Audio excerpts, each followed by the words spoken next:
I work with a variety of materials, often sculpturally, and I also use drawing.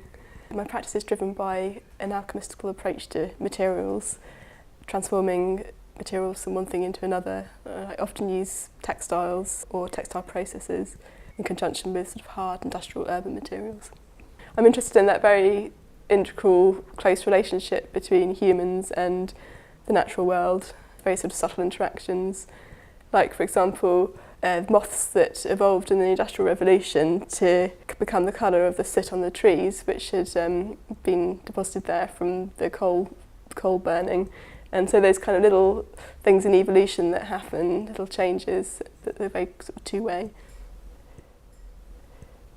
Well, I was interested in the history of porcelain as a material, and I was really interested when I started reading about that to hear how people in this country were trying to mimic porcelain that had come from the Orient, and they didn't know how it was made. So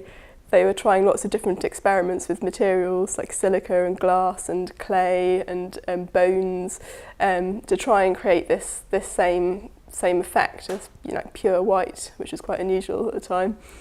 And so from that point of view, I was interested in that sort of alchemistical approach again, something that is very familiar to me in my practice. And also people seeing these the imagery on this porcelain at the time, it was quite exotic to them because there were species on there that they had never seen before, and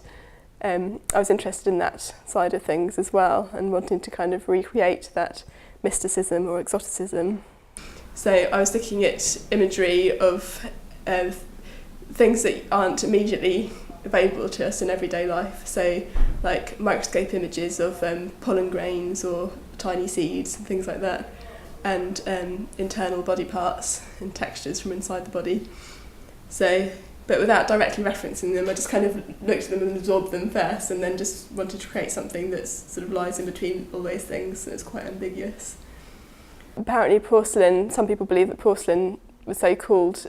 because porcellina in Italian means conch shell, and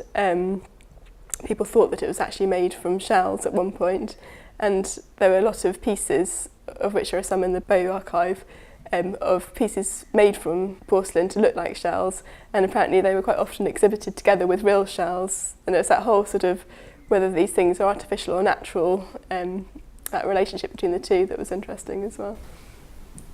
So I started off using a technique of coiling that you use to build pots, linking that back to more traditional uses of ceramics. I think I probably started somewhere in the middle here and then built a kind of coil upwards to make a tube, and then I sort of built other tubes off that and joined them together.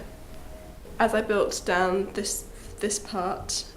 I kind of wanted to give the impression of these sort of tubular bodily organ sort of vessel pieces evolving and kind of oozing off the edge of the support. When it went into the kiln, it had to very slowly heat up and then very slowly cool down, so it was in there for 3 days. Ideally, I wanted to put the whole thing with the copper pipes in the kiln together, but because the kiln goes to such a high temperature, the copper would have just melted.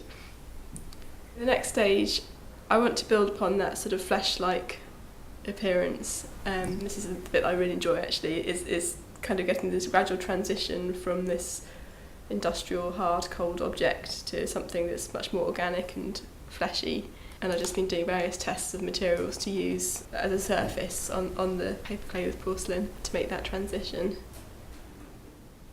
To use something like porcelain is quite refreshing because it's well, I say instant, it's not, because there's a process that you have to go through. You have to wait for it to dry and be fired, but in terms of kind of evolving there in front of you, it's quite immediate, so it's been really refreshing to use that. I think the pieces are very much along the same vein of how I work in general, but I'd never used ceramics before, and I particularly wanted to use porcelain because of the detail that you can get with it, and also I think it's quite a challenge that what you kind of associate with porcelain is one thing, it's very much kind of classical functional pottery, and it has a particular connotations, and I think it's a challenge to sort of move away from that.